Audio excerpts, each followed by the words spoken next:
Hello नमस्कार। एक बार फिर से स्वागत है आपका चाणक्य ग्रुप ऑफ इकोनॉमिक्स में। आज के शॉर्ट वीडियो में हम लोग डिस्कस करेंगे 2024 में नोबेल प्राइज विनर जो हैं उनकी डिटेल में स्टडी करेंगे, क्या उनका टॉपिक था और क्या उन्होंने स्टडी की। और बेसिकली हम लोग हर बार तैयारी करते हैं एग्जाम पॉइंट ऑफ व्यू से।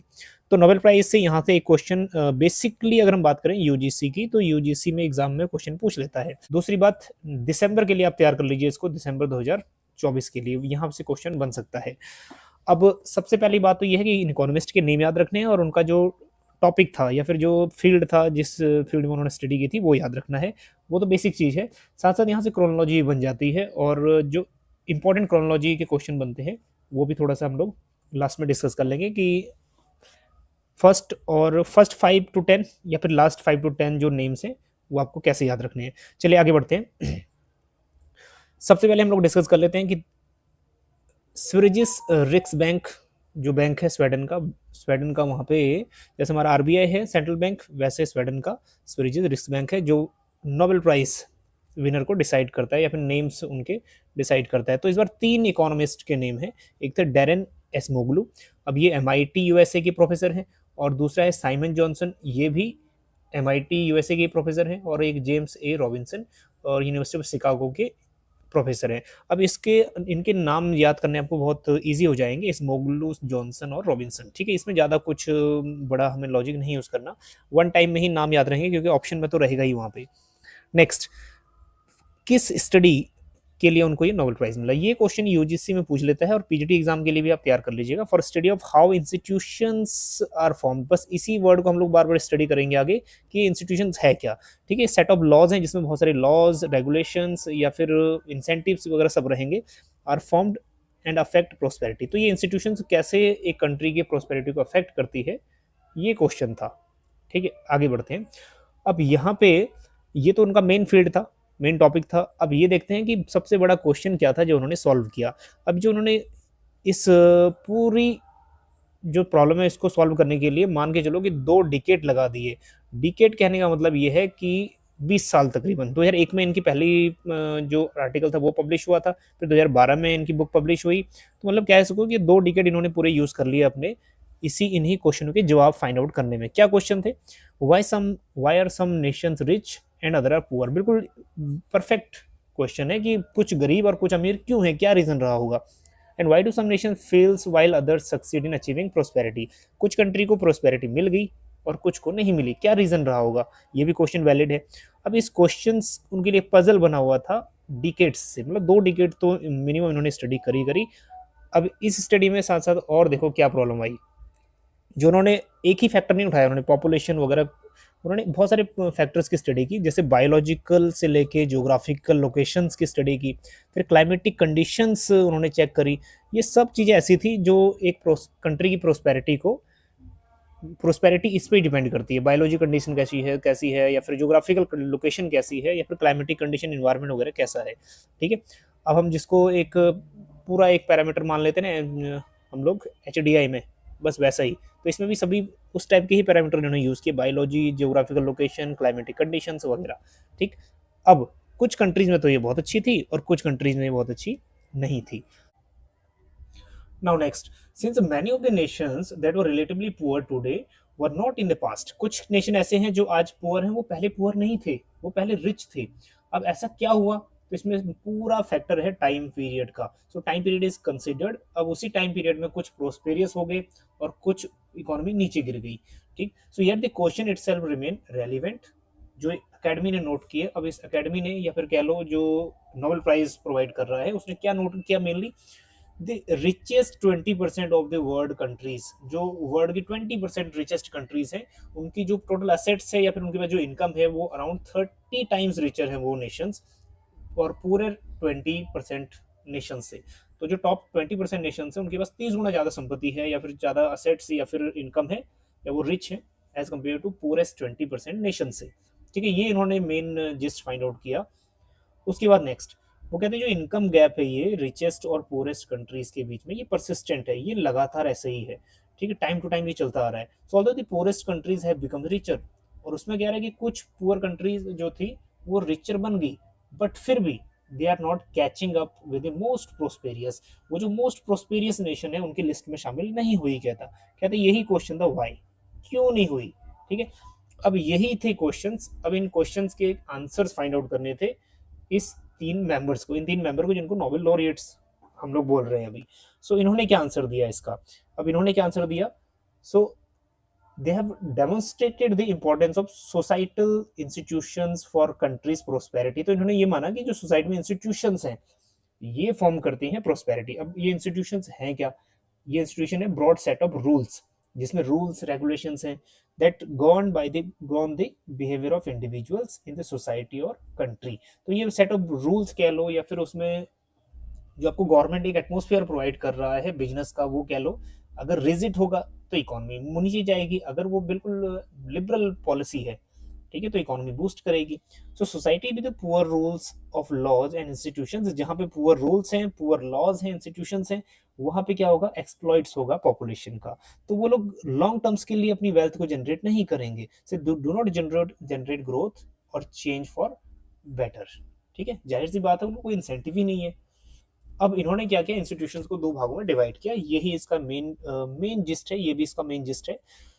दो इंस्टीट्यूशन कौन कौन से थे, एक था इंक्लूसिव इंस्टीट्यूशंस और एक था एक्सट्रैक्टिव इंस्टीट्यूशंस। इंक्लूसिव इंस्टीट्यूशन वो हैं जो इकोनॉमी को ऊपर लेके जाएंगे, और एक्सट्रैक्टिव मतलब जो नेशंस को नीचे लेके जाएंगे। ठीक है, inclusive institutions framework refers to, अब ये है एग्जिस्टेंस ऑफ डेमोक्रेसी हो, उसमें लॉ एंड ऑर्डर प्रॉपर हो, प्रोटेक्शन ऑफ प्रॉपर्टी राइट्स हो, ये एक इंक्लूसिव इंस्टीट्यूशन है। दूसरी तरफ एक एक्सट्रैक्टिव इंस्टीट्यूशन है। अब ये एग्जाम पॉइंट ऑफ व्यू से इंपॉर्टेंट है, क्योंकि एग्जाम में पूछ सकता है कि इंक्लूसिव और एक्सट्रैक्टिव का इनके स्टडी के मुताबिक क्या मीनिंग है। अब एक्सट्रैक्टिव कहने का मतलब ये है जहां पे lack of rules of laws, वहां पे लॉ ही बिल्कुल कम है, पावरफुल नहीं है। ठीक है, power is being concentrated in the hand of few, powers किसी थोड़े की हाथ में, जैसे ऑटोक्रेसी और जिसको डिक्टेटरशिप बोलते हैं। ठीक है, अपनी जो रिस्क है, आपकी जो असेट्स है वो एक्सप्रोप्रिएशन ना हो जाए, उसका अधिग्रहण ना हो जाए, कोई और उस पर कब्जा ना कर ले, तो कोई लॉन्ग टर्म्स के लिए ग्रोथ क्यों करेगा। ठीक है, तो यही दो क्वेश्चन, यही आंसर इनके मेन थे। इंस्टीट्यूशंस इंक्लूसिव है या दैट इज एक्सट्रैक्टिव है। चलिए आगे बात करते हैं। So for instance if people assure that, अगर पीपल को अश्योर हो जाए उनकी प्रॉपर्टी जो है will not be taken away at will, उनकी इच्छा के अनुसार वो किसी को नहीं दी जाएगी उनकी property, and their incomes and profits will protected for generations, है ना, उनकी जो इनकम है या फिर उनकी जो असेट्स है वो जनरेशंस के लिए वो अपने प्रोटेक्ट कर सकते हैं, नेक्स्ट जनरेशन के लिए भी। तभी तो यहाँ पे लॉन्ग टर्म्स ग्रोथ हमें देखने को मिलेगा और प्रॉस्पेरिटी देखने को मिलेगा। ठीक, तो ये है इंक्लूसिव फ्रेमवर्क या फिर इंक्लूसिव एक इन्वायरमेंट या फिर institutions. So in the absence of inclusive institutional framework, अब ऐसा ना हो तो क्या होगा, तो क्या होगा, इंसेंटिव्स कोलैप्स, जो इंसेंटिव मिलने थे वो हट जाएंगे, and undermining longer terms prosperity बिल्कुल नहीं आ पाएगा। ठीक है, क्यों कोई सेव करना चाहेगा जब प्रोटेक्ट ही नहीं है वो। ठीक, उसको पता ही नहीं है कि नेक्स्ट डे वो एसेट मेरे पास रहेगा भी नहीं। ठीक, तो यही मेन दो जो इंस्टीट्यूशन है वो डिस्कस किए थे। अब अवेलेबल एविडेंस क्या है इनके पास, इन्होंने स्टडी की कॉलोनियलिज्म की, जो ब्रिटिशर्स इंडिया में भी आए थे 18 सेंचुरी से अब तक, उन्होंने भी दो तरीके के यूज किया। कुछ कुछ नेशन में उन्होंने क्या काम किया, इंक्लूसिव, और कुछ किया एक्सट्रैक्टिव। इंडिया में एक्सट्रैक्ट ही किया उन्होंने नेचुरल रिसोर्सेज को। So the laureate examine the European colonisation of a large part of the world. अब इनका जो पेपर था उसका टाइटल देख लो क्या है, ये इंपॉर्टेंट है, the colonial origins of comparative development, ये पेपर है। और ये पेपर फर्स्ट पब्लिश हुआ था द अमेरिकन इकोनॉमिक रिव्यू में 2001 में। तो इनकी स्टडी देख लो आप, 2001 में तो ये पेपर में छपा, उससे पहले की स्टडी रही होगी, तो कम से कम 2 से 2.5 डिकेड हम कह सकते हैं, 25 साल तक इनको आराम से लग गए स्टडी में। सो मोर प्रिसाइसली दे फाउंड, अब इन्होंने क्या फाइंड आउट किया, in some of the colonies the purpose was exploit indigenous population. अब कुछ कॉलोनीज ऐसी थी जहां पे एक्सप्लॉइट कर रही थी, जैसे इंडिया में वो एक्सप्लॉइट कर रहे थे पॉपुलेशन को या यहाँ की इंडस्ट्रीज वगैरह को, and extract natural resources to benefit the colonisers. और कुछ ही जगह वो इंक्लूसिव पॉलिटिकल भी यूज कर रहे थे, ठीक है, long term benefit of European settlers के लिए। तो ब्रिटिशर का इन्होंने एग्जाम्पल लिया, दैट इज कॉलोनियल सिस्टम से इन्होंने एक एग्जाम्पल सेट किया। ठीक है, 18 सेंचुरी से पहले भी वो वर्क कर रहे थे, 16 सेंचुरी से ही वो वर्क कर रहे थे कॉलोनियल पीरियड। सो इंडिया में 18 सेंचुरी से एक्टिव हुआ। अब बात करते हैं कि प्रेजेंट डे इंडिया में क्या है। प्रेजेंट डे इंडिया में इंक्लूसिव एटमॉस्फेयर मान सकते हो, क्योंकि यहाँ पे कॉन्स्टिट्यूशन है, सब कॉन्स्टिट्यूशन के हिसाब से चलता है, लॉ एंड ऑर्डर परफेक्ट है, रेगुलर एंड फेयर इलेक्शंस होते हैं, इंडिपेंडेंट जुडिशरी है, वाइब्रेंट इकोनॉमी के साथ साथ हमारे पास एक वाइब्रेंट या फिर एक्टिव सोशल मीडिया है। ठीक है, जो अब कह सकते हैं आप कि जितने भी अगर कुछ भी हैपनिंग होती है कंट्री में वो सबके सामने शो हो जाती है मीडिया के थ्रू। नेक्स्ट एक ये थोड़ा सा अपार्ट फ्रॉम दैट टॉपिक, एक ये भी इंपॉर्टेंट है कि ये पूछ सकता है कि इनकी जो पब्लिकेशन बुक पब्लिश थी, why nations fails, the origin of power prosperity and poverty, publish किस ईयर में हुई? ठीक है, 2012 में हुई, और इसमें मेन रोल है एसमोग्लू एंड रॉबिन्सन का। ठीक है, तो वाई नेशन फेल्स ये बुक याद रखिएगा, दैट इज इंपॉर्टेंट, ये बुक इंपॉर्टेंट है। चलिए, ये तो मेन जिस्ट था इस नोबेल प्राइज जो हमने इस बार 2024 के नोबेल लॉरिएट्स हैं उनकी। मेन इतना ही करना है एग्जाम पॉइंट ऑफ व्यू से, इससे ज्यादा नहीं आएगा। अब कुछ क्वेश्चन यहाँ से भी आ जाएंगे। सबसे पहला नोबेल प्राइज इकोनॉमिक्स में कब मिला? 1968 में मिला। ठीक है, 1895 से ही जब नोबेल की डेथ हुई थी, अल्फ्रेड नोबेल की, तब से ये मिल रहा है, बट इकोनॉमिक्स में 1969 से ये शुरू किया गया। ठीक है, फर्स्ट विनर। चलिए, सबसे यंगेस्ट है 46 ईयर की, एस्थर डफलो, 2019 में इनको नोबेल प्राइज मिला। उसके बाद फर्स्ट देखो, ये जो फर्स्ट लिस्ट है 1969, बस ये ध्यान रखना जो फर्स्ट 4 है ये ध्यान में रख लेना, इसमें 4 इकोनॉमिस्ट ज्यादा है, जैसे रैगनर, एंटन किटिल फ्रिश, रैगनर फ्रिश भी हम बोलते हैं इसको, नॉर्वे, जेंट इन्वर्जन है, ये 2 इकोनॉमिस्ट सबसे पहले हुए। फिर 70 पॉल सैमुअल्सन, साइमन कूजनेट, ठीक है, हिक्स और एरो। अब ये प्रोफेसर देख लो आप, ये जितने भी हैं इन प्रोफेसर की हम लोग थ्योरीज करते हैं। ठीक है, तो फर्स्ट 4 में तो आप बिल्कुल आपके नॉन है।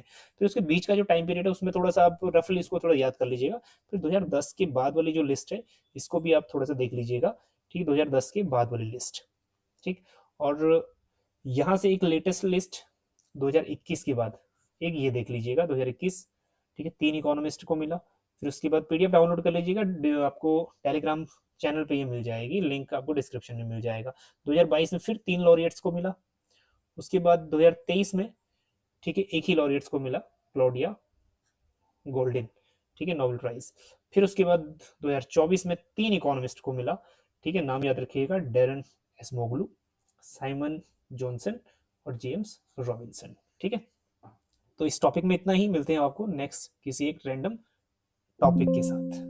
बने रहिएगा चाणक्य ग्रुप ऑफ इकोनॉमिक्स के साथ। Thank you so much.